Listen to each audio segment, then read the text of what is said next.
रात की सिसकती ये चादर पूछती तुमसे बस एक सवाल, कब कहाँ तुम जा बसे, ना आए क्या मेरी याद। एक हवा के झोंके जैसा इठला के तुम तो चल दिए, पर मन तरंगित जो हो उठा यूं तन को छूकर मेरे। ध्वनि जिसकी गूंजती है हमारे धड़कनों के एक एक धड़क में, निगाहों के रास्ते जो अपनी आत्मा को लौटा लिया। उसका अब करें क्या हम, वो ख्वाब नीले आसमां का, वो ख्याल उड़कर खुशियों को भरने का, न जाने अब कहाँ गया। तेरी याद में निछावर, तेरी याद में इंतज़ार के पलों में निछावर इंतकाम में डूब गया। आज ना पता है मुझको कौन हारे कौन जीते, क्योंकि उस जीत में जीत और हार में हार मेरी ही होगी। नहीं है आभास इसका कि होगी आज प्यार की जीत या हारेगा विश्वास मेरा, पर जानती हूँ बस इतना कि करती रहूँगी इंतज़ार तेरा, अपने अंत के हर एक क्षणों तक, अपने अंत के हर एक क्षणों तक। वाह, बहुत अच्छी पोएम थी। जिसने भी ये लिखा है और मुझे भेजा है उसको थैंक यू।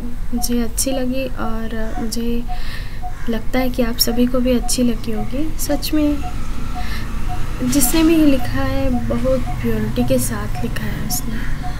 हमारे साथ भी ऐसा होता है कि हम किसी को याद करते हैं जो हमसे दूर जा चुका है, पर हम अब उससे मिल नहीं पाते, पर याद आती है। चाहे वो कोई भी हो, चाहे वो अपना हो जो अब इस दुनिया में नहीं है, या वो हो जो हमें छोड़कर चले गया है या फिर धोखा देके चला गया है, हमें उसकी याद आती है और ऐसा लगता है बस वो वापस आ जाए, एक बार आ जाए और हमसे मिले, पर ऐसा मुमकिन नहीं हो पाता। तो बहुत ही सुंदर बातें थी लिखी हुई थी इसमें, हमें अच्छी लगी। और उसके साथ ही आज मैं आपको ये बताना चाहूँगी कि ये पोएम तो मुझे मिली ही, उसके साथ एक प्रॉब्लम भी मिली, जो मेरे चैनल का एक टारगेट था कि हम किसी की भी प्रॉब्लम को पढ़ें। एक्चुअली कमेंट में आएगा तो पढ़ेंगे ही, तो पढ़ें और उसके बारे में बातें करें कि इससे हम क्या सॉल्यूशन निकाल सकते हैं। तो आज जो मुझे मेरे पिछले वीडियो में जो मुझे प्रॉब्लम मिली वो ये थी कि एक व्यक्ति ने मुझे कमेंट में लिखा है कि एक लड़की है, कोई है लड़की जिससे वो प्यार कर बैठे हैं अभी फ़िलहाल ही में, और वो उनकी बहुत ही क्लोज़ फ्रेंड की रूममेट है। बड़ी अच्छी बात लगी, हाँ भाई मिला और प्यार हो गया, पर उसमें एक ट्विस्ट है।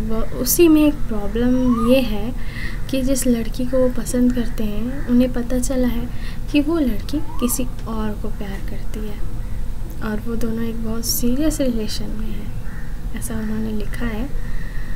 तो अब मैं क्या करूं, बहुत ही अजीब सी सिचुएशन है, पर मैं कहूँगी कि आप बहुत ज़्यादा खुशनसीब हैं, बहुत ही ज़्यादा लक्की हैं।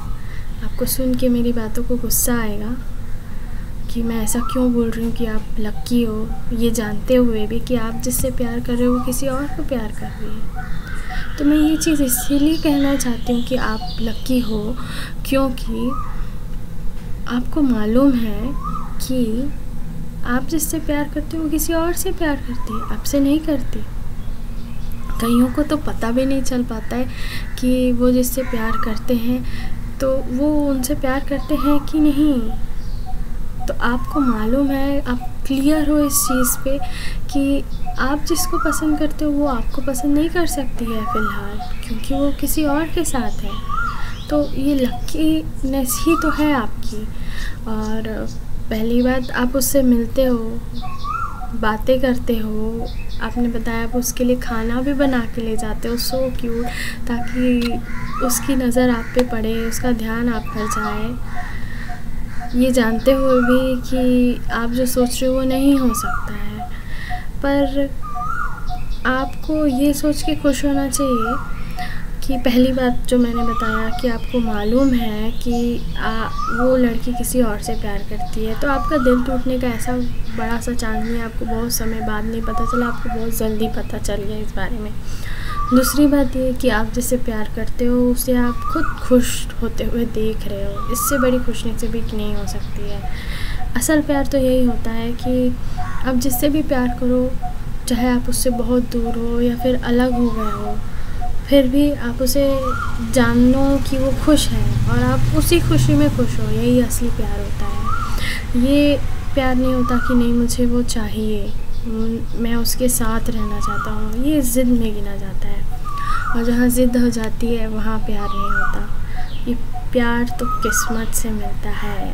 और जहाँ ज़िद आ जाती है वो प्यार नहीं रह जाता, क्योंकि ज़िद हम सिर्फ किसी सामान के लिए कर सकते हैं, कहीं जाने के लिए कर सकते हैं, अपनी इच्छाएं पूरी करने के लिए कर सकते हैं, मगर प्यार को पाने के लिए नहीं। कुछ दिनों पहले मुझे एक बहुत सुंदर सी लाइन में पढ़ी थी, उसमें लिखा था कि प्यार जिद से नहीं किस्मत से मिलता है, नहीं तो दुनिया को चलाने वाला अपनी राधा के बगैर कैसे रहता। सही बात है। हमने पुराणों में भी देखा है, राम सीता अलग थे, राधा कृष्ण अलग हुए, मगर प्यार हमेशा रहा। एक दूसरे के बारे में सोचना ही, अच्छी बातें सोचना ही प्यार है। चाहे आप अपने फ्रेंड के बारे में सोचो, चाहे भाई बहन के बारे में सोचो, किसी के भी बारे में सोचो, अच्छा सोचना ही वो प्यार कहलाता है। और रही बात आपकी प्रॉब्लम की, अब प्यार तो हो गया है, पता भी है कि वो दूसरे से प्यार करती है, अब मैं क्या करूँ, ये तो दिल की बात दिल में रह गई।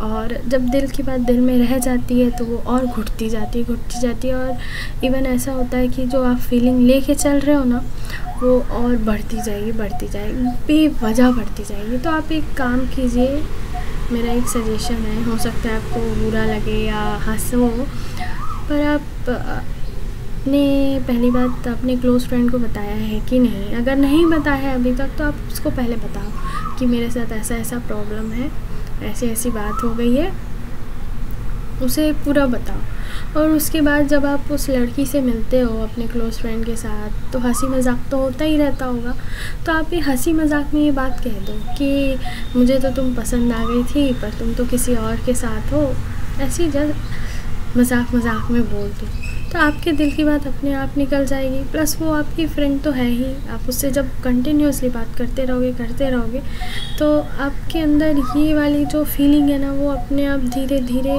निकल जाए। हो सकता है बढ़ भी जाए, हो सकता है आपकी किस्मत अच्छी हो तो वो आपको मिल जाए, पर ऐसा हम सोच नहीं सकते।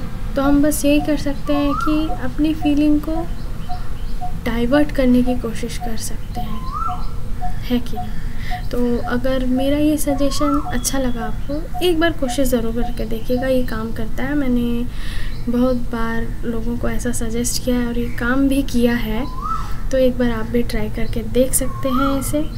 तो अगर आपको अच्छा लगा हो तो आप मुझे बताइएगा, और साथ ही मैं सारे व्यूअर से ये कहना चाहूँगी कि आप क्या सोचते हैं इस सिचुएशन में, क्या हो सकता है, क्या राय दे सकते हैं। अगर आप राय देना चाहें तो बिल्कुल कमेंट कीजिएगा, आप फ्री हैं इसके लिए। और अगर मेरी बातें अच्छी लगी हों तो लाइक कीजिएगा और शेयर कर दीजिएगा, और सब्सक्राइब बेल आइकन दबाए बिना मत भूलिएगा करना। इसी के साथ जय श्री कृष्णा।